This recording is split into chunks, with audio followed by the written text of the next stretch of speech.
नमस्कार, मैं हूं अमीश देवगन। आज प्रधानमंत्री नरेंद्र मोदी ने कांग्रेस की कमजोर कड़ी पर खुला प्रहार किया। प्रधानमंत्री मोदी ने संसद में पूछा कि आखिर आप कौन सा ओल्ड इंडिया चाहते हैं जिसमें टुकड़े टुकड़े गैंग का समर्थन किया जाता है। पीएम मोदी ने सवाल उठाया कि आखिर क्यों अपनी कमजोरी का ठीकरा ईवीएम के सिर पर फोड़ा जाता है। लेकिन प्रधानमंत्री मोदी ने एक बयान से देश में सियासी भूचाल आ गया, क्योंकि कल प्रधानमंत्री ने मुसलमानों के नाम पर कांग्रेस की गटर पॉलिटिक्स का सवाल उठाया था और आज इस पर सियासी गदर मच गया। लेकिन बड़ा मुद्दा यह है कि क्या कांग्रेस ने वाकई 70 साल तक मुसलमानों से छल किया है? क्या उन्हें सिर्फ वोट बैंक समझा गया है? आज इन तमाम सवालों पर होगी देश की सबसे बड़ी बहस और आज का मुद्दा है मुसलमानों से कांग्रेस की गटर पॉलिटिक्स पर गदर। आज का आर पार इसी पर। उम्र गालिब यह भूल करता रहा, धूल चेहरे पर थी, आईना साफ करता रहा।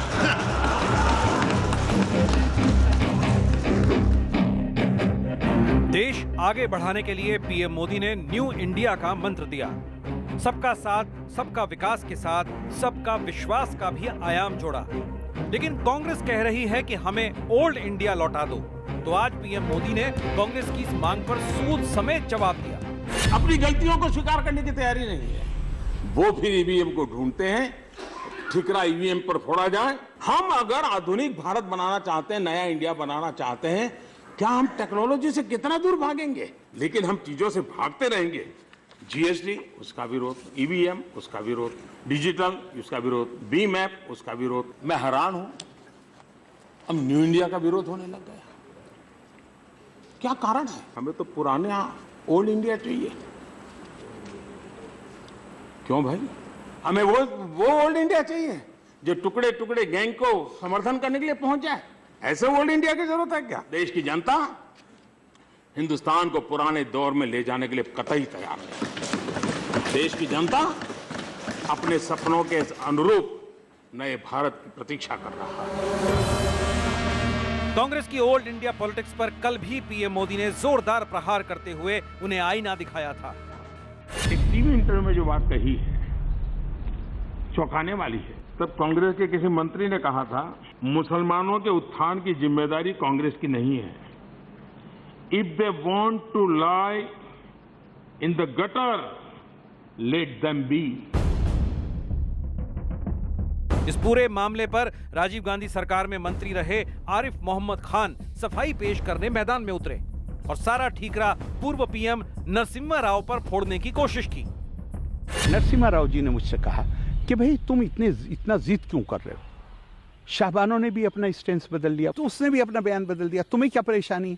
और हम कोई सोशल रिफॉर्मर थोड़ी है मुसलमानों के। अगर वो गटर में पड़े रहना चाहते हैं तो पड़े रहने दो। सवाल मुसलमानों का था तो इस कौम के स्वघोषित ठेकेदार असदुद्दीन ओवैसी भी मैदान में कूद पड़े और मोदी सरकार पर सवाल उठाने लगे। प्रधानमंत्री को शाहबानो याद है, तबरेज अंसारी याद नहीं आया, इखलाक याद नहीं आता उनको, पीलू खान याद नहीं आते उनको याद नहीं आता कि उन्हीं के मंत्री के लोगों ने अलीमुद्दीन अंसारी के कातिलों को फूल का हार पहनाया था। तो बड़ा सवाल है कि क्या कांग्रेस के ओल्ड इंडिया में वाकई मुसलमानों से सियासी छल हुआ है? आज इसी पर होगी देश की सबसे बड़ी बहस। मुसलमानों से कांग्रेस की गटर पॉलिटिक्स पर गदर। ये कितना बड़ा इत्तेफाक है कि ग्रैंड ओल्ड पार्टी को ओल्ड इंडिया चाहिए, नया भारत नहीं चाहिए। हालांकि उनके नंबर भी हम कह सकते हैं इस समय जिस तरह से ग्रैंड ओल्ड पार्टी कांग्रेस होती थी वैसे नहीं है। न्यू इंडिया ने उनके नंबर भी बहुत कम कर दिए हैं, लेकिन शायद इसी वजह से न्यू इंडिया नहीं चाहिए। लेकिन मुसलमानों से कांग्रेस के सल का विश्लेषण आज इस देश के हर भारतवासी को सुनना चाहिए। न शिक्षा न रोजगार, लेकिन मुसलमानों को लूटा हर बार। हाथ में मुस्लिम के वोट, लेकिन नहीं की बदहाली पर कोई भी चोट। बीजेपी आरएसएस के नाम पर डराकर करी गई मुस्लिम सियासत, कभी बहलाया कभी डराया, लेकिन आत्मनिर्भर नहीं बनाया। कभी बहलाकर कभी डराकर लेकिन आत्मनिर्भर कभी नहीं बनाया। वोट के लिए कई दलों ने मुसलमानों को गटर पॉलिटिक्स में फंसाया। उसके बाद मुसलमानों से वोट वाला प्यार है, यह है धर्मनिरपेक्षता का आधार। यानी मुसलमानों से सिर्फ वोट वाला प्यार है, एक वोट बैंक है। कहीं MY समीकरण है, कहीं DM समीकरण है, बिहार से लेकर उत्तर प्रदेश तक, उसके बाद आंध्र प्रदेश तक, उसके बाद आप किसी भी राज्य में जाएंगे वहीं पर यह वाला वोट वाला प्यार है। मेरे साथ बात करने के लिए आज इस चर्चा में डॉक्टर सुधांशु त्रिवेदी हैं, भारतीय जनता पार्टी के प्रवक्ता नेता, उनका स्वागत है। मेरे साथ इस चर्चा में जुड़ रहे हैं महमूद प्राचा साहब, जाने माने वकील हैं, all India Muslim personal law board के मेंबर भी हैं। मेरे साथ तस्लीम रहमानी हैं, जाने माने इस्लामिक स्कॉलर हैं और अध्यक्ष हैं MPCI के। राशिद किदवई साहब हैं मेरे साथ इस चर्चा में, जो कि जाने माने पत्रकार हैं। मेरे साथ इस चर्चा में रिजवान अहमद है, इस्लाम के जानकार हैं, और साथ ही साथ मेरे साथ इस चर्चा में वारिस पठान भी जुड़ेंगे, ऑल इंडिया AIMIM के, उनका भी स्वागत है। सबसे पहले मैं इस चर्चा की शुरुआत करता हूं और आप ही के पास आता हूं राशिद किदवई। प्रधानमंत्री का जो बयान था और उसके बाद प्रधानमंत्री ने आज ओल्ड इंडिया और न्यू इंडिया की बात करी, क्या आपको लगता है कि मुसलमानों को सिर्फ वोट बैंक के नाते देखा गया और इसी ठेकेदारी की वजह से आज सवाल खड़े हुए हैं? जी देखिए, प्रधानमंत्री बड़े प्रचंड बहुमत से चुनाव जीते हैं, उनका बिल्कुल हक बनता है कि वो बात कहें, अपनी जीत का जश्न मनाएं और ऐसी बातें कहें जो कांग्रेस को चुभे। कांग्रेस का जो पिछले दशकों में जो शासन रहा उसमें मुसलमानों को कोई बहुत ज्यादा लाभ या किसी तरीके का फायदा या उनकी तरक्की नहीं हुई। ये तमाम बातें सच्चर आयोग की जो रिपोर्ट है, जो UPA ने ही मनमोहन सिंह सरकार ने मनोनीत किया था, उसमें उन्होंने कहा कि मुसलमानों के हाल जो है, जो पिछड़े वर्ग से SC ST उनसे भी खराब है। ये बात तो 2-4 की तरह साफ है। पर कांग्रेस को ओल्ड इंडिया, राशिद भाई, पर कांग्रेस को ओल्ड इंडिया चाहिए क्यों? नहीं, कांग्रेस को ओल्ड इंडिया किस लिए चाहिए? जिससे वो मुसलमानों को दोधारी गाय समझ सके वोट देने वाली। अमीश देखिए, ये एक राजनीतिक मतलब पोस्चर है। देखिए, हमें ये भी समझना चाहिए कि केरल में कांग्रेस जीत गई, तमिलनाडु में कांग्रेस और DMK अलायंस जीत गया, या पंजाब में, तो क्या हम ये माने कि तमिलनाडु, पंजाब और केरला जो है वो न्यू इंडिया का हिस्सा नहीं है? अगर आप उनके सोशियो इकोनॉमिक इंडिकेटर्स देखें तो बहुत सारे राज्यों से वो आगे हैं। तो ये तो एक पॉलिटिकल पोस्चर है, इस पे मेरा मैं उस पर कोई टिप्पणी नहीं करूंगा। बात, सबसे बड़ी बात नरसिम्हा राव को लेके है। एक तरफ प्रधानमंत्री कह रहे हैं कि कांग्रेस ने नरसिम्हा राव की अनदेखी की, उनको जो स्थान मिलना चाहिए और वो उनको नहीं दिया गया, और दूसरी तरफ प्रधानमंत्री ने उन्हीं को कोट कर दिया कि जो उन्होंने कहा कि मुसलमान जो है वो गटर में रहने के काबिल है। मुझे लगता है कि वो नरसिम्हा राव की छवि से आप जिसका जिक्र कर रहे हैं आरिफ मोहम्मद खान साहब ने तो कई मंत्रियों की बात करी। आरिफ मोहम्मद खान साहब ने ये आप सही कह रहे, PV नरसिम्हा राव का भी राजनीतिक झुकाव तारुफ कर रहे थे। आरिफ साहब का भी राजनीतिक झुकाव, जी मैं आपकी बात, आरिफ साहब का भी राजनीतिक झुकाव जिस तरफ है वो पता है जी। लेकिन देखिए, ये गटर वाली बात जो है, ये आरिफ मोहम्मद खान ने मनगढ़ंत कहानी तो नहीं बनाई, नरसिम्हा राव ने तब बोला ही था। मैं सीधा रुख करता हूं महमूद प्राचा का, उसके बाद सुधांशु त्रिवेदी मैं आपके पास आता हूं, रिजवान अहमद आपके पास भी आऊंगा। महमूद प्राचा, ये ओल्ड इंडिया के अंदर मुसलमानों को वोट बैंक समझा जाता था, मुसलमानों के लिए काम नहीं होता था, क्या उसी तरह का ओल्ड इंडिया चाहिए? इसलिए हमें न्यू इंडिया नहीं चाहिए जिसमें एक बूढ़ी औरत को मजबूर कर दिया जाए। अमीश देवगन जी, ये आप अपना ओपिनियन बता रहे हैं, ये किसका ओपिनियन है? ये मेरा सवाल है आपसे, मेरा सवाल है आपसे, जो आप बता रहे हैं, जो आपने निष्कर्ष निकाला है, ये किस? अच्छा, ये सवाल है, मैंने सोचा ये निष्कर्ष बता रहे हैं आप किसी का। चलिए, धन्यवाद सवाल पूछने के लिए।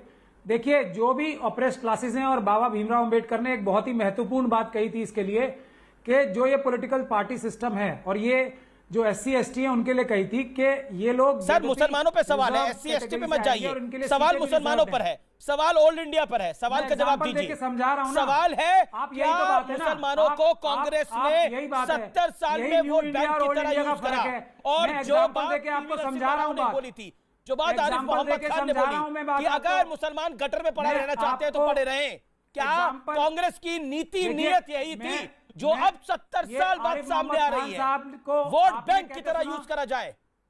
सवाल का जवाब दीजिए उसका।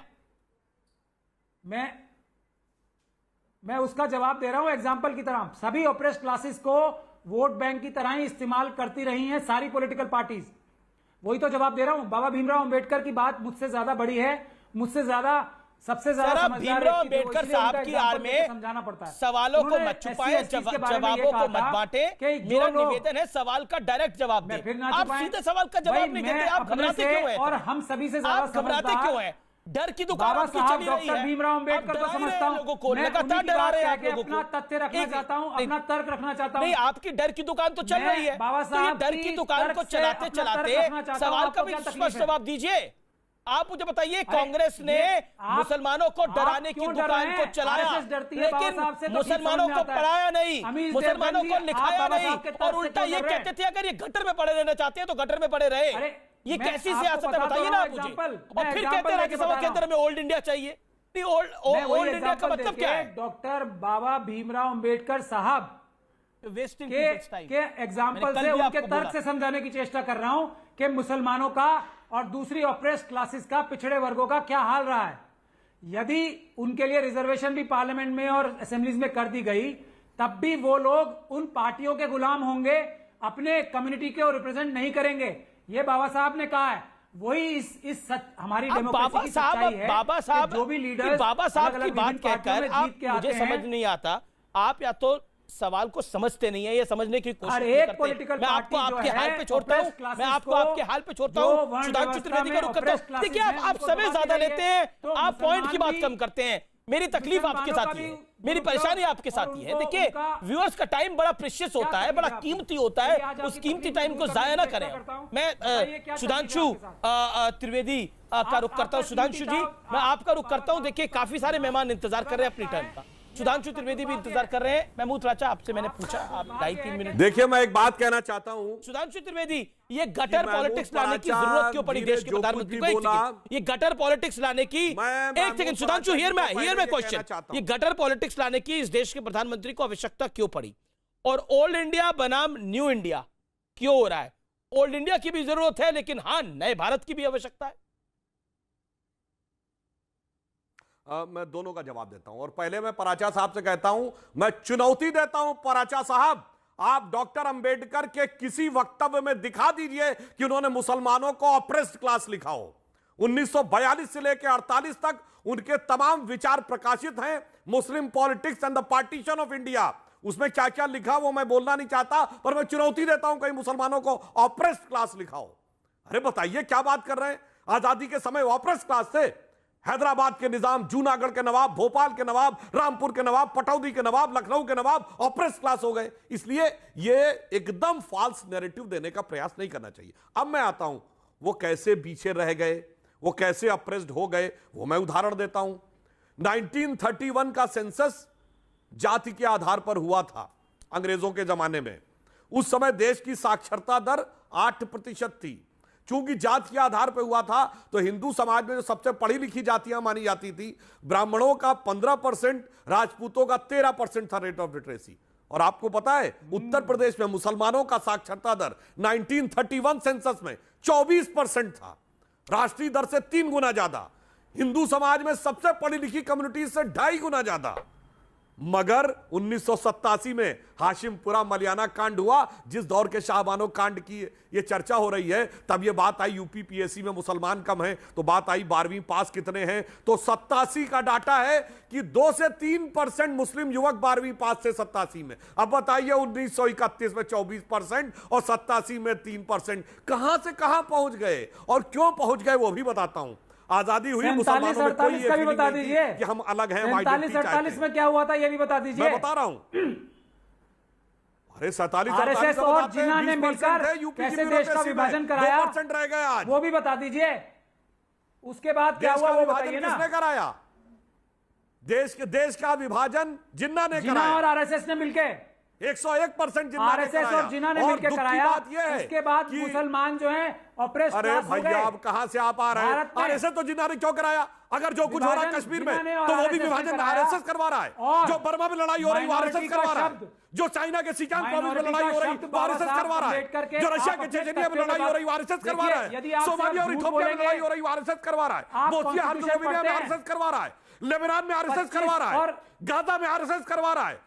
लंदन, मैड्रिड, ब्रिस्बेन वहां बम विस्फोट आरएसएस करवा रहा मैं है। भारत की सिडनी बात और कर रहा ब्रिस्बेन हूं। में आरएसएस आप करवा रहा दुनिया भर में है। ना जापान घूमें। में आरएसएस करवा रहा है। मोदी जी की 9/11 तरह में दुनिया आरएसएस भर में करवा रहा ना है। घूमें। इस ढंग की बकवास एक की बातें शेर मत है, करिए तू जनाब। इधर उधर की बात एक ना कर, हकीकत ये की बता बात काफिला करिए। क्यों लुटा? ये एक जहनियत थी। मोदी जी की तरह वही विदेश भ्रमण जहनियत ना जिन्ना करें। की थी। कृपया और ये दुख बताएं की भारत बात में यह क्या है हुआ? कि आप आरएसएस का भारत नाम का बताएं क्या लेकर उस हुआ? जहनियत से दबाने मैं की बता रहा कोशिश हूं ना कर आपको। नहीं महमूद जिन्ना और प्राचा, आरएसएस ने मिलकर देश का विभाजन मैंने कराया। महमूद प्राचा, और ना आरएसएस पर बाबा डिबेट साहब है अम्बेडकर ना का देश एक के बात विभाजन पर का डिबेट है। जिक्र नहीं, है। नहीं, महमूद प्राचा, आपका एजेंडा ये है कि 26 डिबेट का एजेंडा में डिरेल करा क्यों जाए। है? डिबेट जिस विषय पर है उस पर बात न करके 72 विषय पे बात करा जाए। एक सेकंड महमूद प्राचा, देखिए मैं आपको एक एडवाइस देना चाहता हूं, और ये जो राय है मेरी ये बड़ी जरूरी है। और आप किसी भी बहस में जाए इस बात को गांठ बांध के जाए, जो विषय होता है उस पर रहिए। ना आज आजादी पर डिबेट है, ना आज बंटवारे पर डिबेट है, ना मोहम्मद अली जिन्ना पर डिबेट है, और ना आरएसएस पर डिबेट है। आज बहस है ओल्ड इंडिया न्यू इंडिया पर। आज बहस है क्या ओल्ड इंडिया में जिस तरह से मुसलमानों को वोट बैंक समझा गया क्या उसी का एजेंडा रखना चाहिए? आज बहस है कांग्रेस के बड़े मंत्री बड़े नेता कहते हैं कि हाँ मुसलमान अगर गटर में पड़े रहते तो पड़े रहे, वो आपको कबूल है, लेकिन आरएसएस आपको कबूल नहीं है, नरेंद्र मोदी आपको कबूल नहीं है, जो कहता है मैं आपका विश्वास जीतना चाहता हूं, वो आपको कबूल नहीं है। ये आपकी मानसिकता को बताता है, ये आपकी मानसिकता को बताता है, और ये मानसिकता आप लोगों के जहन में डालना चाहते हैं, लोगों को डराना चाहते हैं। डर की दुकान चला रहे हैं आप लोग। नहीं तो वो बंद करिए दुकान। 2019 में पूरी तरह से इसका शटर डाउन हो चुका है, और जितनों का नहीं हुआ वो हो जाएगा आने वाले 2 सालों के अंदर। वो भी बता देता। Keep it in mind. मगर वो काम mister Paracha, you made your point. तस्लीम नेमानी बड़ी पेशेंटली वेट कर रहे हैं अपनी टर्न का। एक सेकंड, तस्लीम नेमानी बड़ी पेशेंटली अपनी टर्न का वेट कर रहे हैं। रिजवान अहमद बड़ी पेशेंटली अपनी टर्न का वेट कर रहे हैं। वारिस पठान अपनी टर्न का वेट कर रहे हैं। Mahmood Pracha, you are not the only one, you are not the only one, you are taking time. My humble request mister Pracha, humble submission, humble request, please understand. आप बात को समझिए, मैं आपको बस वापस आऊंगा, वापस आपको मौका मिलेगा। एक अच्छी बहस करते हैं जो इतिहास में दर्ज हो। उस बहस का क्या फायदा जिसके अंदर ना आपकी बात समझ में आए ना दूसरे की बात समझ में आए। सुधांशु त्रिवेदी आपके बीच में एक बारी नहीं बोले, आप 4 मिनट बोले, बीच में आपके बोले वो क्या नहीं बोले ना। बाकी सब लोग भी इंतजार कर रहे हैं। वारिस पठान का रुख करता हूं। रहमानी साहब वेस्ट कर रहे हैं मेरे बारे में टिप्पणी बिल्कुल सर, आपको मौका दूंगा मैं वारिस पठान का रुख करता हूं, फिर मैं सीधा आता हूं तस्लीम रहमानी और रिजवान अहमद के पास। वारिस पठान, आज ओवैसी साहब जो अक्सर टारगेट पे लेते हैं प्रधानमंत्री मोदी को और बीजेपी को, आज उनको कहना चाहिए था कि हां वाकई मुसलमानों को आगे बढ़ाने की आवश्यकता है, लेकिन उन्होंने एक बार फिर पहलू खान, ग्रेटर नोएडा में जो इंसिडेंट हुआ था आज से 4 साल पहले, उसकी बात करी। क्या आपको लगता नहीं है कि आज बोलने की जरूरत थी कि हां जिसने ये शब्द बोले कि मुसलमान अगर गटर में पड़ा रहना चाहते हैं तो पड़े रहें, वो गलत था? कि बिल्कुल मोदी ने कहा कि नरसिम्हा राव ने ऐसा कहा था, और नरसिम्हा राव भी वो प्रधानमंत्री थे जिनके राज्य के अंदर बाबरी मस्जिद का ताला टूटा। मोदी जी ने शाहबानू का जिक्र किया तो ओवैसी साहब ने याद दिलाया कि आपने शाहबानू का जिक्र किया तो आपको पहलू खान को भी याद रखना था, अखलाक को आपने याद नहीं किया, तबरेज़ अंसारी को याद आपने नहीं रखा। अब जब आप देखेंगे अमीश भाई, मोदी जी की जो आइडियोलॉजी है वो डिफरेंट है, वो बोलते कुछ और है, करते कुछ और थे, उनके सांसद कुछ और करते हैं। तो सिर्फ जुमले, उनका सबका साथ, सबका विकास, सबका विश्वास तो खोखला हो गया। और ये गटर वाला बयान क्या था? ये कांग्रेस के नेता का गटर वाला बयान क्या था? किस तरीके से जो शाहबानों के साथ हुआ, एक बूढ़ी औरत को सड़क पर छोड़ दिया गया, वो क्या था? अरे अमीश भाई, मैं कांग्रेस का प्रवक्ता नहीं हूँ। मैंने तो हमेशा से कहा है कि कांग्रेस और भाजपा दोनों भी एक ही सिक्के के दो पहलू हैं। अमीश भाई खामोशी से सुनेंगे तो डिबेट होगा, आप डिबेट डिस्टर्ब करेंगे तो मजा नहीं आएगा। ना कांग्रेस ना भाजपा। सवाल बीच में आप कैसा पूछेंगे? जवाब का आप जवाब तो सुनो ना। अरे आप एंकर को सवाल किया, जवाब नहीं सुनेंगे आप। बीजेपी से बच रहे हैं। मैं आपसे बड़ा स्पष्ट सवाल पूछ रहा हूँ। जो उस बूढ़ी महिला के साथ हुआ था, क्या वो सही था जी? जो उस बूढ़ी महिला के साथ हुआ था वो सही था? अरे सही तो ना जो बूढ़ी महिला के साथ वो हुआ, ना तबरेज के साथ हुआ वो सही था, ना अखलाक के साथ हुआ वो सही था। दोनों भी किसी भी चीज की सही नहीं करता हूं मैं, इसीलिए बोल रहा हूं कांग्रेस और भाजपा दोनों भी एक ही सिक्के के दो पहलू हैं। कांग्रेस को 90% मुसलमानों के वोट चाहिए, मगर मुसलमानों के लिए कुछ करना नहीं है। आज भी सोशली, एजुकेशनली, पॉलिटिकली बैकवर्ड है, एम्पावरमेंट ही नहीं किया इन्होंने। और मोदी की सरकार में तो आप देख लीजिए इतने सारे सांसद हैं, कितने मुसलमान आ गए। महाराष्ट्र के असेंबली के अंदर पहली मर्तबा एक भी मुसलमान बीजेपी के अंदर ना एमएलए है ना मिनिस्टर है। तो पॉलिटिकल एम्पावरमेंट ही नहीं होगा तो गटर में ही पड़े रहेंगे ना। किसने रुका है आपको? गटर से बाहर निकालो। रिजर्वेशन देने से किसने रोका? सोशली, एजुकेशनली बैकवर्डनेस के ग्राउंड पे आप रिजर्वेशन दो, लाओ मुसलमानों को भी मेन स्ट्रीम पॉलिटिक्स में, क्यों नहीं लाते? तो मैं यही कहता हूं ना, मोदी जी बोलते कुछ और करता कुछ और है। मोदी जी ने कहा था घर में घुस घुस के मारेंगे, आज आपने अपने सपने देखा। विजय वर्गीय का बेटा कैसा गया, बैट लेके घुस घुस के मारा, घुस घुस के मार रहे हैं लोग। अरे आपको मैंडेट दिया है लोगों ने, चलो एक्सेप्ट किया हमने, मगर संवैधानिक काम करने के लिए मैंडेट दिया है। आकाश कॉन्स्टिट्यूशन काम करने के लिए आपको मैंडेट नहीं दिया है। बल्लावाड़ विधायक है भारतीय जनता पार्टी का, उसको पुलिस ने गिरफ्तार भी कर लिया, लेकिन विषय को बदलने का। एक सेकंड सुधांशु, मैं आपको मौका दूंगा, लेकिन उससे पहले मुझे रिजवान अहमद के पास जाना है जो इंतजार कर रहे हैं, और तस्लीम रहमानी भी इंतजार कर रहे हैं। एक सेकंड देखिए, 15 मिनट 17 मिनट हो गए कार्यक्रम को शुरू हुए, मेरा निवेदन है। ओके जी जी जी, सच ही नहीं सुनना चाहेंगे तो कैसा चलेगा? सच तो सुनो ना, सच सुनने की आदत डाल दो। ठीक है रिजवान साहब, आप सच को सुन रहे हैं। तो ब्यूटी सच हमने अक्सर सुना है सच कड़वा होता है, लेकिन कड़वा सच आपको सुनाई दे रहा है, दिखाई दे रहा है, महसूस हो रहा है। अगर मुसलमानों की इतनी फिक्र है तो ज़किया जाफरी को इंसाफ दिलाइए, तबरेज की औरत को इंसाफ दिलाइए। ठीक है वारिस पठान, आपने अपनी टर्न पे बोला। ओके रिजवान अहमद जी। अमित जी, जय हिंद, वंदे मातरम। देखिए, मैं ये नहीं कह रहा कि हर मुसलमान ऐसा है। पराचा भाई ने बड़ी मेहनत करी होगी, सुप्रीम कोर्ट के वकील बने हैं, लेकिन आम तौर पे मुसलमान सिर्फ दो लोगों से किसी चीज की उम्मीद करता है। एक तो वो अल्लाह से करता है और दूसरा वो दूसरों से करता है। अल्लाह कुछ दे दे तो मुसलमान ठीक, या दूसरा कुछ दे दे तो मुसलमान ठीक। खुद मुसलमान को इस दुनिया में कुछ नहीं करना है। अल्लाह का शुक्र करेगा और दूसरे को गाली देगा, चाहे अल्लाह कुछ दे या ना दे, या दूसरा कुछ दे या ना दे। पहली आपको फितरत बता दूं आम तौर पे मुसलमान की। दूसरी बात, कांग्रेस ने सन 55 में अमीज भाई से अब तक राष्ट्रीय स्तर पर राज्य के चुनाव में राज्य के मुद्दे होते हैं, जैसे हमारे एक भाई बोल रहे थे कांग्रेस जीत सकती है, दो काम करे। एक तो कांग्रेस ने अपना पतन किया और दूसरा कांग्रेस ने मुसलमानों का पतन किया। कांग्रेस ने सन 55 में शरिया को लागू करके और मनुस्मृति को खत्म करके इस देश में सांप्रदायिक भ्रम का और सांप्रदायिक चिढ़ का एक बीज डाला, और उस बीज के दम पर कांग्रेस ने 50-60 साल इस देश पर राज किया।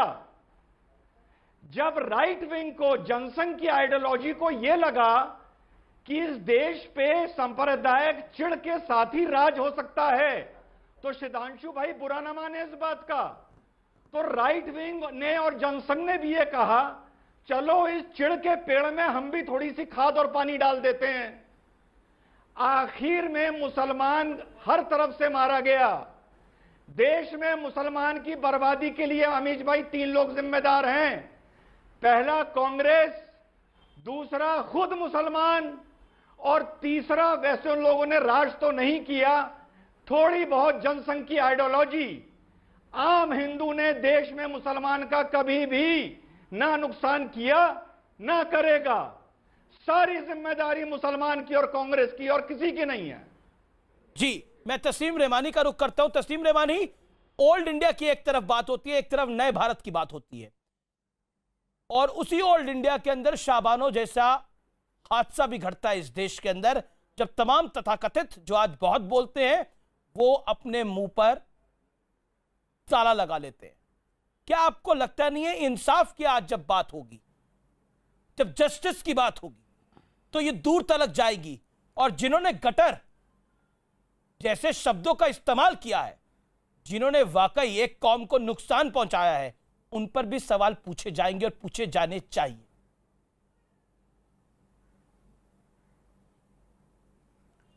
देखिए अमीश, 2014 का जब इलेक्शन कैंपेन चल रहा था तो मुझे याद है मोदी जी ने मुसलमानों के रेफरेंस पे जब उनसे कुछ सवाल किए गए थे तो उन्होंने जवाब में कहा था कि कुत्ते का पिल्ला भी गाड़ी के नीचे आ जाता है तो हमें तकलीफ होती है। आज उन्होंने गटर के कीड़े का नरसिम्हा राव और आरिफ मोहम्मद खान के रेफरेंस के साथ गटर के कीड़े की गटर की एक नई टर्म जो है वो कॉइन कर दी है। अब अक्सर उस वक्त कुत्ते का पिल्ला कहा जा रहा था, अब गटर का कीड़ा भी कहा जाएगा। ये एक टर्म है जो हमारे लिए ये प्रधानमंत्री जी इस्तेमाल करते हैं, जो ये कहते हैं कि एक हाथ में कुरान और एक हाथ में वो देना कंप्यूटर देना चाहते हैं और वो छेद करना चाहते हैं उन तमाम जो तुष्टीकरण की सियासत थी उसमें और खड़ा करना चाहते हैं। और भाषा ये है, इस भाषा के साथ वो हमको आगे बढ़ाना चाहते हैं। मेरी ये समझ में नहीं आता कि प्रधानमंत्री जो जितनी अच्छी तकरीरें करते हैं, एक लंबी लंबी तकरीरें करते हैं, उनके पास प्लान क्या है? क्या वो समझते हैं कम्युनिटी की ज़रूरतें क्या हैं, कम्युनिटी चाहती क्या है? क्या वो रिप्रेजेंट मेन स्ट्रीम में मुसलमानों को लाने के लिए क्या सिर्फ पढ़ाना भर काफ़ी है? अगर पढ़ाने की बात है, एजुकेशनल स्टेटस की, बहुत सारे स्टैटिस्टिक्स मेरे पास भी हैं जो सुधांशु जी दे रहे हैं। मैं उन सब बातों से अलग ये कहना चाहता हूं कि छोड़िए, आप पता नहीं क्यों आप 1986 की डिबेट को अब आप जब देश के हित की बात करते हैं, विकास की बात करते हैं, तो 2019 से 2024 का प्रोग्राम बताते हैं, लेकिन जब मुसलमानों के विकास की बात आती है तो आप 1986 में चले जाते हैं। अब आप देखिए ना, देश की प्रमुख विपक्षी party, with all due respect, देश की प्रमुख विपक्षी पार्टी कहती है हमें आगे का प्रोग्राम क्यों नहीं बनाते? गुलाम नबी आजाद ने बोला हमें ओल्ड इंडिया ही चाहिए। अच्छा, कौन सा ओल्ड इंडिया चाहिए जिसमें शाबानो होती है, जिसमें सिख दंगे होते हैं, जिसमें घोटाले होते हैं? नहीं, देश की विपक्षी पार्टी जो ओल्ड इंडिया की जिसमें कैबिनेट के डिसीजंस को ओल्ड गार्ड पार्टी की बात पत्रकार परिषद में फाड़ा जाता है, वैसा ओल्ड इंडिया चाहिए हमें? मैंडेट लेके बैठे हैं पार्लियामेंट में, और वो अब आज भी कांग्रेस को ही गाली देके अगर सरकार, कांग्रेस अपोजिशन में चली गई, ठीक है सुधांशु, वो बोलते रहेंगे बहुत सारी बातें, प्रधानमंत्री जी को अपना काम करते हैं, लेकिन अगर वो देश में डिबेट इस पर करना चाहते हैं कि ये ऐसे थे, ये ऐसे थे, तो फिर विकास कैसे करेंगे? ठीक है सुधांशु त्रिवेदी, अगर असल विकास चाहते हैं, अगर असल विकास चाहते हैं तो कांग्रेस का रोना बंद करना पड़ेगा, तो पुरानी बातें बंद करनी पड़ेगी अगर आप आगे बढ़ना चाहते हैं। और जहां तक गटर की बात थी, प्रधानमंत्री ने रेफरेंस आरिफ मोहम्मद खान का दिया और पीवी नरसिम्हा राव का दिया, और जहां तक कुत्ते के पिल्ले की बात थी, कुत्ते के बच्चे की बात थी, वो आप गलत संदर्भ में ले रहे हैं। प्रधानमंत्री ने बोला कि दिल तो तब भी दुख जाता है, तो मुझे लगता है कि संदर्भ और जहनियत दोनों जरूरी है बात को समझने के लिए। ओके, संदर्भ आज भी वैसे ही है, संदर्भ आज भी वही है। मैं एक बात कहना चाहता हूं, इसलिए मैंने कहा कि प्रधानमंत्री की बात का तो लेकिन किसी को मिसकोट करना वो तरीका सही नहीं है। रहमानी साहब, अगर आप जवाब गलत मिसकोट करेंगे तब मैं टोकूंगा। तो ये 56 इंच के प्रधानमंत्री जी को अपने अल्फाज ठीक कर लेने चाहिए थे। अब आप देखिए, चेतावनी दे रहे हैं, अब आप प्रधानमंत्री को ठीक कर लेने चाहिए थे अपने अल्फाज।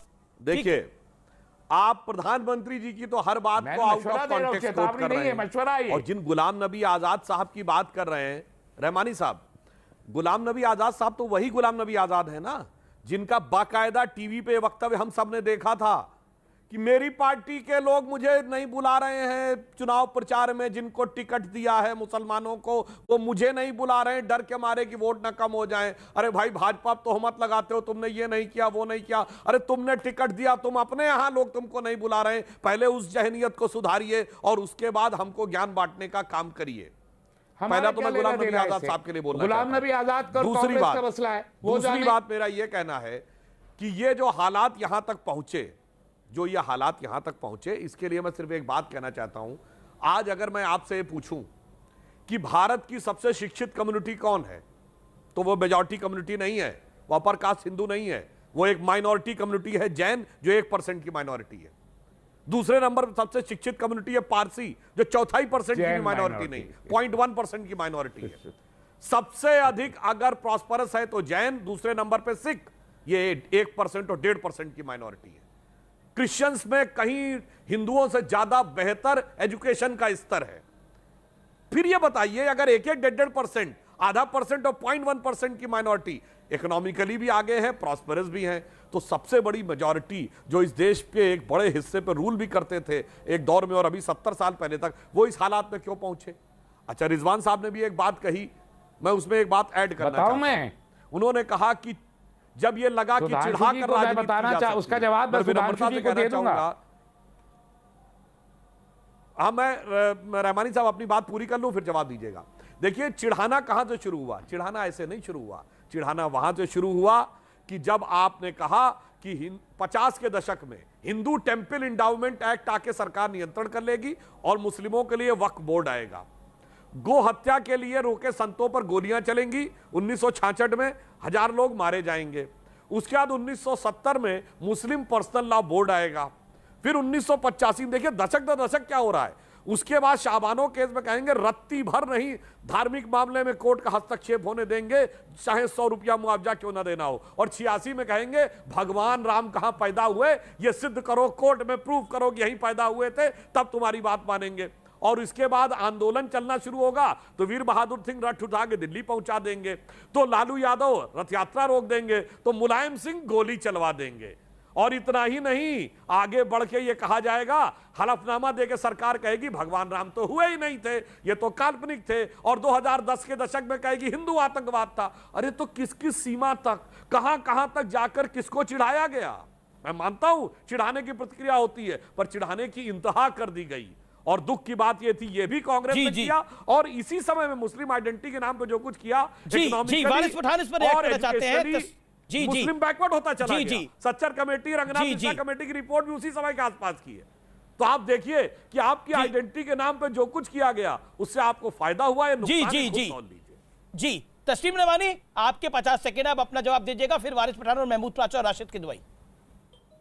देखिए सुधांशु जी जो बातें कह रहे हैं, बहुत सारी बातें उनमें वो बातें हैं जो काल्पनिक बातें थी और कल्पना में गई। जो बात इन्होंने असल में कही है कि मुसलमान इतना पीछे क्यों रह गया जब बाकी माइनॉरिटी और मुल्क में माइनॉरिटीज ही आगे बढ़े। मैं बताता हूं मुसलमान क्यों पीछे रह गया। मुसलमान इसलिए रह गया कि इस देश में सबसे पहले जो नारा लगा आजादी के बाद, मुसलमानों के दो ही स्थान, पाकिस्तान या कब्रिस्तान। और उसके बाद इस देश में 60,000 से ज्यादा कब्र और राइट मुसलमानों के खिलाफ हुए, चाहे वो भिवंडी हो, चाहे वो मलियाना हो, हाशमपुरा हो, मुरादाबाद हो, नीली हो, जितने, और कांग्रेस के जमाने में हुए। मैं बीजेपी को उसके लिए नहीं कह रहा, भले ही आरएसएस ने साथ दिया हो कांग्रेस का, लेकिन कांग्रेस जिम्मेदार थी उनकी। इतने सबके बावजूद मुसलमानों ने अपने दम पर इस मुल्क में अपने रिसोर्सेज से 4 यूनिवर्सिटीज ये गलत जवाब कह रहे हैं। गली गली स्कूल खोले, अपने रिसोर्सेज से, ये देश के रिसोर्सेज है, यही सोच गलत है, यही सोच गलत है। बिल्कुल अपने रिसोर्सेज क्या होते हैं? नहीं, यहाँ पर हिंदुस्तान की जमीन क्या, हिंदुस्तान की जमीन के बाहर अमेरिका से जमीन लेकर आएंगे, अपने रिसोर्सेज क्या होते हैं? यहाँ से कमाई करेंगे, यहाँ के लोग माल उनका खरीदेंगे, अपने रिसोर्सेज क्या होते हैं? इससे अर्थव्यवस्था को फायदा उठाएंगे, अपने रिसोर्सेज क्या होते हैं? I object this, I completely object this. अपने रिसोर्सेज नहीं, इस देश के रिसोर्सेज, इस देश के रिसोर्सेज, अपने रिसोर्सेज नहीं, एक पैसा भी उसके लिए ना, अपने रिसोर्सेज नहीं, देश के रिसोर्सेज।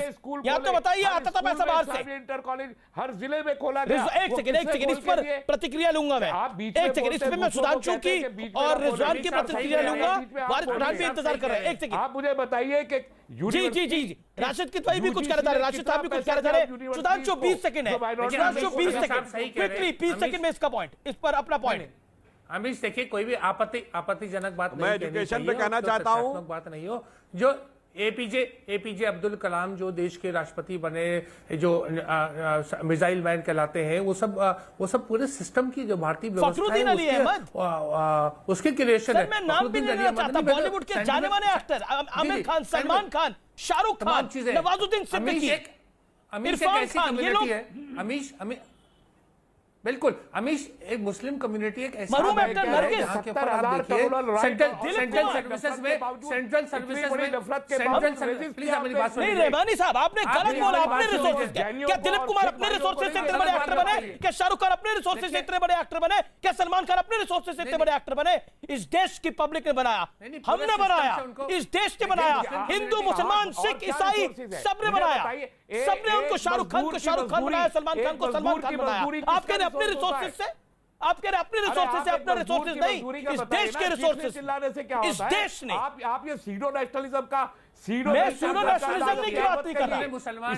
और इसी आर्गुमेंट के जरिए वक्फ की जमीनों पर कब्जा इसी आर्गुमेंट के जरिए किया गया। कितने आईएएस ऑफिसर निकलते हैं? एक सेकंड ज्यादा निकलते हैं, सेंट्रल गवर्नमेंट में क्लरिकल ग्रेड कम है। इसी जबान से किया गया। अरे सर, आप इस समय आप खुद इतने माने हुए व्यक्ति हैं, इस पैनल में जितने मुसलमान हैं इस देश के प्रबुद्ध लोग हैं। वारिस पठान विधायक है, प्रबुद्ध आदियों में से एक है। राशिद किदवई जाने माने राइटर हैं, जाने माने जर्नलिस्ट हैं। महमूद प्राचा जाने माने वकील हैं। रिजवान साहब भी जाने माने वकील हैं। रिजवान साहब इस पर कुछ प्रतिक्रिया देना चाहते हैं? रिजवान साहब, आपने अमित जी अभी तस्लीम भाई की तकरीर सुनी। मैंने अपनी पहली बाइट क्या कही थी कि मुसलमान को जो एक आम तौर पे मुसलमान लीडर की फितरत है, और ये फितरत इन्होंने आम मुसलमान के जहनियत में बिठा दी है कि तुम्हें कोई कुछ भी दे तुम उसका शुक्रिया ना करो, एहसान फरामोशी करो। पूरी दुनिया में अमेरिका से लेके यूरोप से लेके ऑस्ट्रेलिया से लेके इंडिया तक, लेकिन जब वो ना दे तो उससे शिकायत करो, अपना सीना पीटो, और जब एहसान मानने का वक्त आए, शुक्रिया करने का वक्त आए, तो कह दो कि तुमने हमें दिया क्या था, हमने तो सब चीज खुद बनाई है। इसीलिए मैं मोदी जी की 5 करोड़ स्कॉलरशिप की पॉलिसियों से नाराज हूं। कोई जनाब रिजवान एडवोकेट साहब, आप बताइए ना, ये 70,000 60,000 फिसादात का शुक्रिया किसका अदा करें? आप बता दीजिए। आप बताइए कि मुसलमान के 2 ही स्थान, कब्रिस्तान और पाकिस्तान, इसके लिए किसका शुक्रिया अदा करने जाए? ये आप बता दीजिए, आइडेंटिफाई कीजिए, जाके उनके पैर पकड़ के शुक्रिया अदा कर देंगे। जिन्होंने लाखों मुसलमानों को कत्ल कर दिया, जिन्होंने बाबरी मस्जिद को शहीद कर दिया, जिससे सिर्फ बाबरी मस्जिद के रात में 10,000 मुसलमानों को बाहर डाला और कातिलों को प्राइम मिनिस्टर और डिप्टी प्राइम मिनिस्टर बना दिया, किसका शुक्रिया अदा करने जाए? जरा आप बता दीजिए। आप एहसान फरामोशी कर रहे हैं। बाबरी मस्जिद की शहादत करना एक एहसान था। बाबरी मस्जिद की शहादत एक एहसान था। 70,000 फिसादात एक एहसान था। ये एहसानात है। आप बताइए, ये एहसानात है तो मैं एहसान फरामोश हूं। अगर ये एहसान है तो मैं एहसान फरामोश हूं। आप एहसान, आपके ऊपर एहसानात जिन लोगों के हैं, आप उतारिए उनके एहसान। सीना पीटिए। नहीं, मुसलमान को सीना पीटना नहीं आता। मुसलमानों ने तो जो कुछ किया आपके तस्वुर में नहीं है। और वो खौफ है, जो कुछ मुसलमानों ने किया, 850 साल की हुकूमत मुसलमानों ने की है, उससे खौफजदा है आज भी। आप भी खौफजदा है, ये भी खौफजदा है। एक मेहनत करने वाले मुसलमान को आप लोग भड़काते हैं। आप लोग पढ़ने के लिए नहीं बोलते, आप लोग मेहनत के लिए नहीं बोलते, के लिए बोलते हैं। एक जगह तस्लीम रहमानी, होल्ड ऑन। तस्लीम रहमानी, आपने अपनी बात को रखा। वारिस पठान कम इन। वारिस पठान, आप घिन खा के अलग बैठ जाते हैं। नहीं, देखिए वारिस पठान, मैं बार बार इस बात को लेकर आ रहा हूं। हम किस तरह का ओल्ड इंडिया चाहते हैं कि यही सब कुछ होता रहे तमाशा, या हम चाहते हैं कि ये देश आगे बढ़े? अभी बोला गया मुसलमानों ने जो किया वो अपनी हैसियत के हिसाब से किया, खुद के रिसोर्सेज से किया।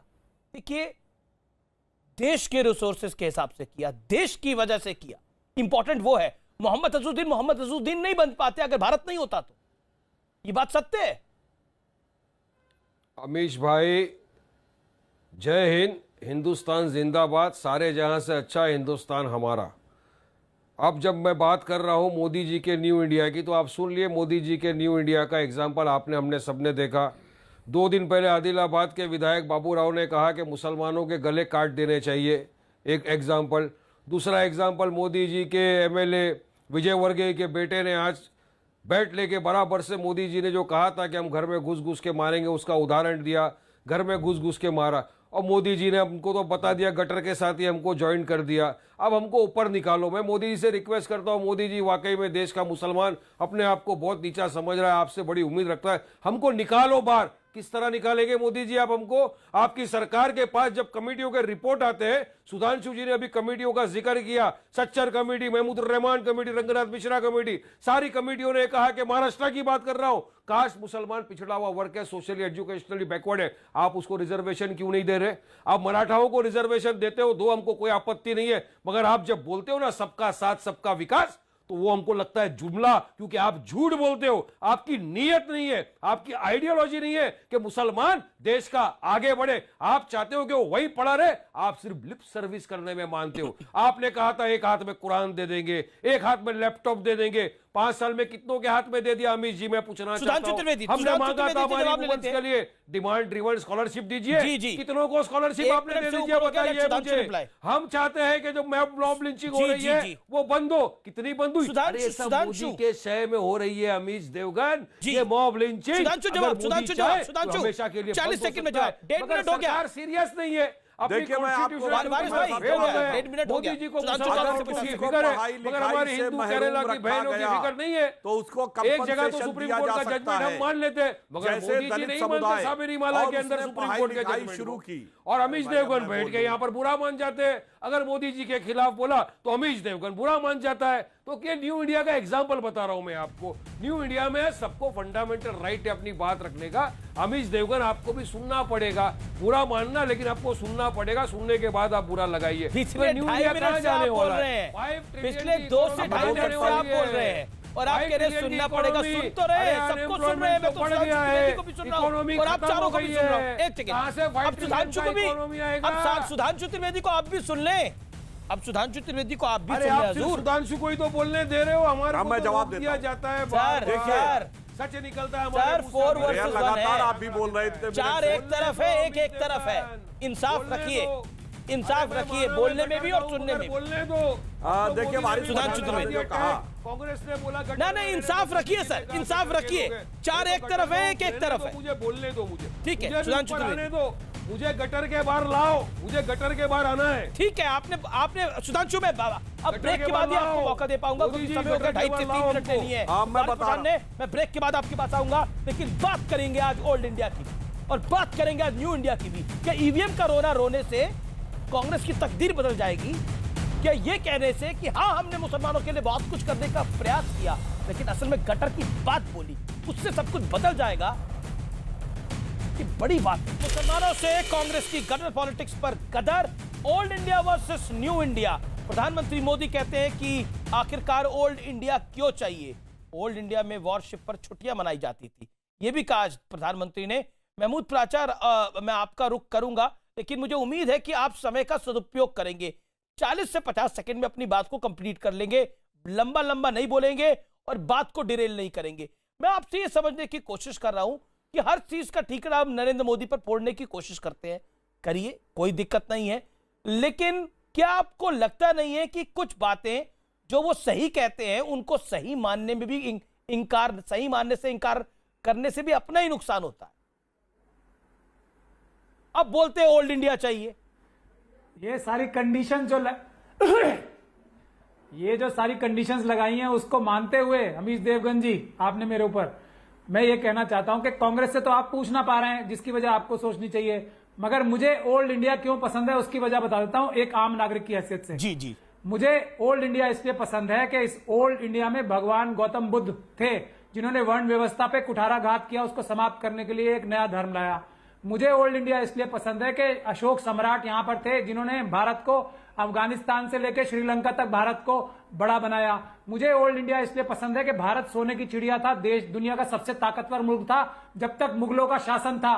मुझे ओल्ड इंडिया इसलिए पसंद है कि बाबा भीमराव अंबेडकर थे, जो आरएसएस जैसी घटिया मानसिकता को कंट्रोल करने के लिए इतने बड़े लीडर थे, इसलिए मुझे ओल्ड इंडिया पसंद है आज के न्यू इंडिया से। मेरी तो ये वजह है। कांग्रेस से आप पूछना पाएंगे, ये आपको सोचना है। दूसरी बात, मैं रिजवान साहब से एक बात कहना चाहता हूं, आपने मुसलमानों में कमी नहीं है, आम मुसलमान में कमी नहीं है। बिल्कुल, आपने 1 मिनट अपनी बात को कह लिया, परंतु जो मुस्लिम लीडर्स है ना बड़े बड़े, उनकी कमी है। एक मिनट आज भी मुस्लिम प्राचा जी मुश्किल के बावजूद आप देश का से ऊपर ले लिया आपने। फॉरेन एक्सचेंज मुस्लिम कम्युनिटी लाती है, बावजूद सारी हम तो डिबेट का तरीका तो फॉलो करें। आपने, मैंने आपसे ओल्ड इंडिया की बात करी, मैंने आपसे बात करी 200 साल पुराना क्या होता था, उससे पहले चले जाएंगे तो फिर किसका शासन था, मराठाओं का शासन था, उसकी बात करी मैंने आपसे, आर्यों का शासन था उसकी बात करी हमने बात करी बड़े स्पष्ट है कि ओल्ड इंडिया आज से 15-20 साल पहले क्या होता था, आज से 7-8 साल पहले क्या होता था, उसकी बात करिए।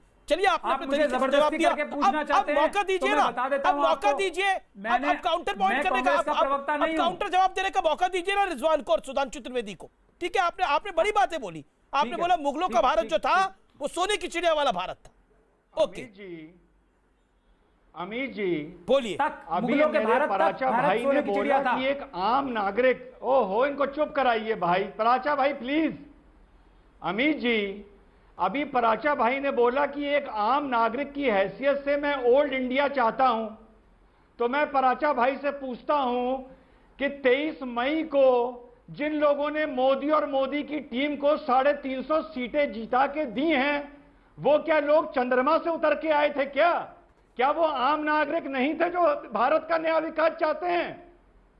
कॉमन सेंस होनी चाहिए आप में। मोदी ने 350 सांसद जीते हैं अपने दम पर, और आप कह रहे हैं मैं आम नागरिक हूं, मैं पुराना भारत चाहता हूं। कैसी बात कर रहे हैं पराचा भाई आप? वो सारे लोग क्या सांप्रदायिक थे? वो सारे लोग क्या मुसलमानों के दुश्मन थे जिन्होंने मोदी को वोट देके 350 सीटें दिलवाई हैं?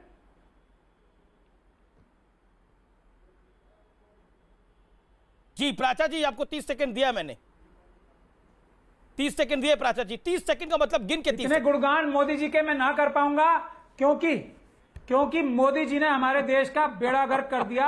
आम नागरिक को विपक्ष की पार्टियां समझा नहीं पाई, या ईवीएम का चक्कर जो हुआ फिर वही ये नहीं कह सकते कि मोदी जी प्रधानमंत्री ने बोला सही कर रहे हैं। ईवीएम को, अच्छा वायनाड में ईवीएम ठीक काम कर गई, बताता हूं मैं आपको। अब मुझे समझ, वायनाड में ईवीएम ने ठीक काम कर लिया, रायबरेली में भी ईवीएम ने ठीक काम कर लिया, तमिलनाडु में ठीक काम कर लिया, आंध्र में ठीक काम कर लिया। मजाक करते हैं आप लोग। ईवीएम फिर वही बात कर रहे हैं आप। क्या बात, इस देश के अंदर कितने चुनाव हो चुके हैं? आज संसद के अंदर बताया गया इस देश के अंदर कितने चुनाव हो चुके हैं, 4 लोकसभा के चुनाव हो चुके हैं। ईवीएम से आप कह रहे हैं ईवीएम 27 लाख करोड़ पिछले 5 साल में डेट आ गया इंडिया पे। शर्म आती है मोदी जी को? ओके, सुधांशु त्रिवेदी, 45 साल ओल्ड इंडिया चाहिए, ईवीएम पे रोना है, मुसलमानों को डराना है, दुकान को बंद नहीं होने देना है, लेकिन नरेंद्र मोदी को कोसना है, बीजेपी को कोसना है, आरएसएस को गाली देनी है। शर्म आती है? ठीक है। वैसे पराचा साहब अब आप थोड़ी, आप लोक लाज और शर्म थोड़ी आप भी रख लीजिए, बाकी लोगों को बोलने दीजिए। राशिद किदवई इंतजार कर रहे हैं, एक सेकंड, राशिद किदवई इंतजार कर रहे हैं ईमानदारी से, सुधांशु त्रिवेदी इंतजार कर रहे हैं। एक सेकंड, महमूद रास्ते मुझे ऑडियो डाउन करना पड़ेगा। I don't do it usually but I have to do it for you now. Okay, Sudhanshu ji please make your point, then Rashid Kidwai and Waris Pathan. देखिए, पराचा साहब ओल्ड इंडिया की बात करते करते एंशिएंट इंडिया में चले गए, सम्राट अशोक का उल्लेख कर गए। उसमें फैक्चुअली आप गलत बोल दिए, मैं करेक्ट करना चाहता हूं। अफगानिस्तान सम्राट अशोक ने नहीं जीता था, उसके बाबा चंद्रगुप्त मौर्य ने जीता था, तो वो अपना फैक्ट करेक्ट कर लीजिएगा। अब मैं ओल्ड इंडिया पे आता हूं। देखिए, ओल्ड इंडिया मुसलमानों के लिए जो था ना, आजादी के बाद याद करिए मुसलमानों में कौन कौन था, कैसे कैसे दानिशमंद लोग थे, इतने बड़े बड़े शायर, साहित्यकार, नगमा निगार, हजरत जयपुरी, मजरू, सुल्तानपुरी, साहिर लुधियानवी, जिगर मुरादाबादी, जोश मलियाबादी, अकबर इलाहाबादी, कैफी आजमी, कौन कौन नहीं था। उसके बाद क्या हो गया? एक से एक फनकार, उस्ताद बिस्मिल्लाह खां, उस्ताद अमजद अली खां, जाकिर हुसैन और रफीक जकारिया जैसा राइटर, डॉक्टर कलाम जैसा साइंटिस्ट, कहां चले गए सब? आपने इनसे कभी अपने को नहीं जोड़ा। समस्या क्या है? उसके बाद आप तरक्की से महरूम होते चले गए, तालीम से महरूम होते चले गए। इतने बड़े बड़े इंटेलेक्चुअल स्टालवार्ट्स मुस्लिम समाज में होते थे और वो अपने किस्से जोड़ते चले गए। अफजल गुरु, याकूब मेनन, जाकिर नायक, इशरत जहां, इसी में ले जाके आपने अपने को फंसा दिया। और गटर की बात मैं कहना चाहता हूं, कोई गटर में पड़ा हो उसे निकाला जा सकता है, हाथ ऊपर से बढ़ाया जाएगा, नीचे से हाथ पकड़ेगा, मगर मैं कहना चाहूंगा आपको सेक्युलरिज्म की जो ये शराब पिला दी गई, जो शराब के नशे में गटर में गिर जाता है, सवा मिनट हुआ। जी रहमानी साहब अभी रुकिए, आप भी वारिस पठान। अरे अभी खामोश रहेंगे तो मैं बोलिए, आपका टाइम है 30-40 मैं तो ऐसा इंडिया चाहता हूँ जिसमें मुझे किराएदार नहीं बल्कि मुझे हिस्सादार समझा जाए। हम यहाँ पे किराएदार नहीं, हम हिस्सेदार है। मैं ऐसा इंडिया चाहता हूँ जिसमें अगर मेरे मराठा भाई को रिजर्वेशन दिया जाए तो साथ ही साथ अगर कमेटी कहे कि मुसलमान पिछड़ा हुआ वर्ग है, सोशली एजुकेशनली बैकवर्ड है, उसके बैकवर्डनेस पे उसको भी रिजर्वेशन मिले, तब जाके होगा सबका साथ। ये नहीं कि मैं बोलूं कुछ और वह नाम मालूम पड़े तबरेज उसको लिंच कर दिया जाए, या मैं बोलूं कि गौरक्षक को नहीं मारना चाहिए किसी मुसलमान को और दूसरे ही दिन गौरक्षक जाके किसी को मार दे गाय की तस्करी के नाम पे। तो मैं ये नहीं चाहता हूं कि इस देश में न्यू इंडिया में सिर्फ बोल वचन दिया जाए, बल्कि इम्प्लीमेंटेशन हो, मुसलमानों का भी उद्धार हो, तमाम का उद्धार हो, तब जाके हम जी ओके। राशिद किद भाई, ये ओल्ड इंडिया की थ्योरी क्यों कांग्रेस अपने साथ लेके चलना चाहती है? अमीश, पहली बात तो देखिए, आज अधिकतर वक्ता जो थे वो भावनाओं और आवेश में बह गए, तथ्यात्मक बातें कम करी। दरअसल बात न्यू इंडिया और इंडिया की बात बेईमानी है, क्योंकि 120 करोड़ से ज़्यादा जो हमारी जनसंख्या है, उन सबका साथ सबका विकास जरूरी है। वो सब भारतीय हैं और भारत में ही उनका विकास होना है। बात दरअसल देखिए, जो व्यवहारिक रूप से हम करते हैं, बड़ी समस्याएं आती हैं। आपने शाबानो से डिबेट की थी, शाबानो के बारे में सिर्फ एक तथ्य बताना। शुक्रिया राशिद भाई, अब समय इतना ही है, फिलहाल इतना ही। निष्कर्ष यही है कि ओल्ड इंडिया की बात करते करते पार्टियां खुद ओल्ड हो गई हैं, नेता खुद ओल्ड हो गए हैं, नई जनता उनको पसंद नहीं कर रही। नमस्कार।